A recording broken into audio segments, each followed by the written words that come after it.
राजा और उसकी 4 रानियां। एक समय की बात है, एक राजा था, उसकी 4 पत्नियां थी जो एक से बढ़कर एक सुंदर एवं गुणों से युक्त थी। राजा उन चारों से अनुराग रखता था, परंतु उसे चौथी पत्नी सर्वाधिक प्रिय थी। फिर तीसरी, दूसरी और पहली पत्नी उनमें से सर्वाधिक वयस्क थी। एक दिन राजा वन में अखाटे के लिए गया। वहाँ उसे एक अज्ञात कीट ने काट लिया और वह एक दुर्बल बीमारी से ग्रसित हो गया। वेद एवं तांत्रिकों ने अपनी सारी विद्या का प्रयोग किया, परंतु उसकी अवस्था को सुधार नहीं पाए। अंततः उन्होंने यह कहा कि राजा की मृत्यु निकट है और अब वह कुछ ही दिनों के अतिथि है। राजा ने अपनी संपत्ति को रानियों में विभाजित करने का निर्णय किया, क्योंकि उसका कोई उत्तराधिकारी नहीं था। परंतु सामान्य रूप से विभाजन करने की जगह कौन सी रानी उससे कितना प्रेम करती है, इस आधार पर संपत्ति को बांटने का निर्णय किया। उसने एक चतुर योजना बनाई और सभी रानियों को एक एक करके बुलाया। उसने कहा, मेरे जीवन के केवल 3 दिन शेष है। मैं तुम्हें एक रहस्य बताता हूँ। बहुत पहले मुझे एक साधु ने एक शक्तिशाली यंत्र दिया था, जिससे मुझे स्वर्ग की प्राप्ति होगी यदि मैं साथ में एक और व्यक्ति को ले जाऊं। परंतु इससे पहले कि स्वर्ग में प्रवेश करे, हमें दारुण यंत्रणा सहन करनी होगी और नरक में 7 वर्ष व्यतीत करने होंगे, क्योंकि हम एक दूसरे से सर्वाधिक प्रेम करते हैं। इसलिए मैंने यह निश्चय किया है कि मैं तुम्हें अपने साथ आने का यह अवसर प्रदान करूंगा। उसने चौथी रानी से आरंभ किया, जो सबसे छोटी थी और जिससे वह सबसे अधिक प्रेम करता था।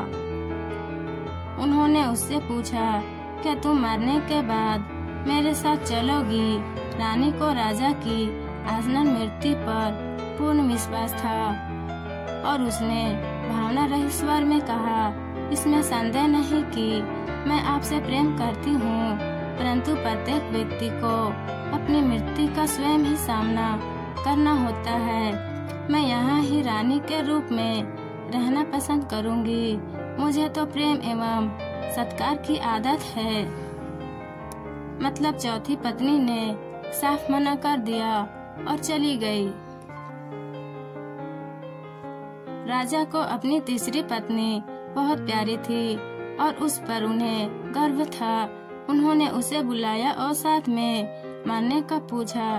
तीसरा पत्नी बोली, मैं आपको यह सिद्ध करूंगी कि मैंने आपसे सबसे अधिक प्रेम किया है, पर मैं आपके साथ नहीं चल सकती। मुझे अपनी जिंदगी बहुत प्यारी है। राजा की दूसरी पत्नी हर मुश्किल समय में उनका साथ देती आ रही थी। राजा ने उससे भी साथ चलने का पूछा। दूसरी पत्नी ने कहा, माफ कीजिएगा महाराज, मैं इनमें से आपकी कोई मदद नहीं कर सकती।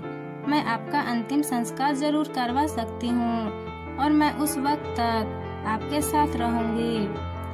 तभी एक आवाज आती है, मैं आपके साथ चलूंगी और जहाँ भी जाएंगे वहाँ जाऊंगी, भले ही वो मौत के बाद का सफर हो। राजा ने देखा, यह उनकी पहली पत्नी की आवाज थी।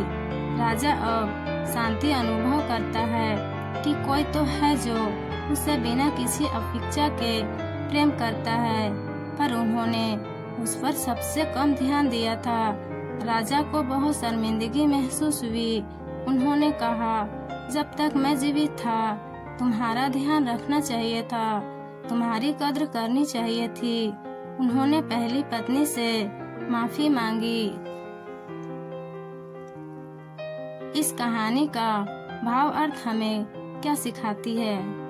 वास्तव में यह कथा आपकी, हमारी और प्रत्येक मनुष्य की है। हर व्यक्ति की 4 निम्नलिखित पत्नियां होती है। चौथी पत्नी है हमारा शरीर, हम इसे खूब सजाते हैं, गहने पहनाते हैं, अच्छे कपड़े पहनाते हैं, पर आखिर में ये हमारा साथ छोड़ देती है। हमारी तीसरी पत्नी होती है धन संपत्ति।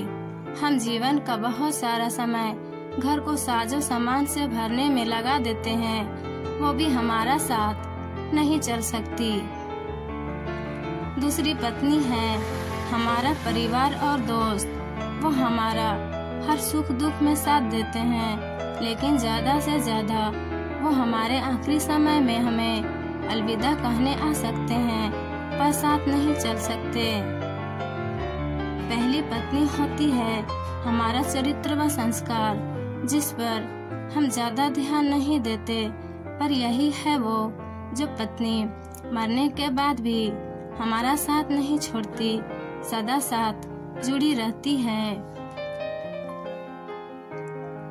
हम में से अधिकतर लोग इस कहानी के राजा की तरह ही जीवन जीते हैं। उस पर लिखे कर्म अनुसार ही अपनी पत्नियों से प्रेम करते हैं।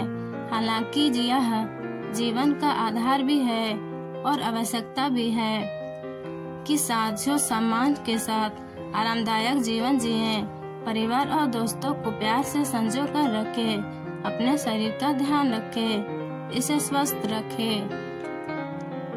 दोस्तों, कहानी अच्छी लगी हो तो वीडियो को लाइक, शेयर और सब्सक्राइब करें।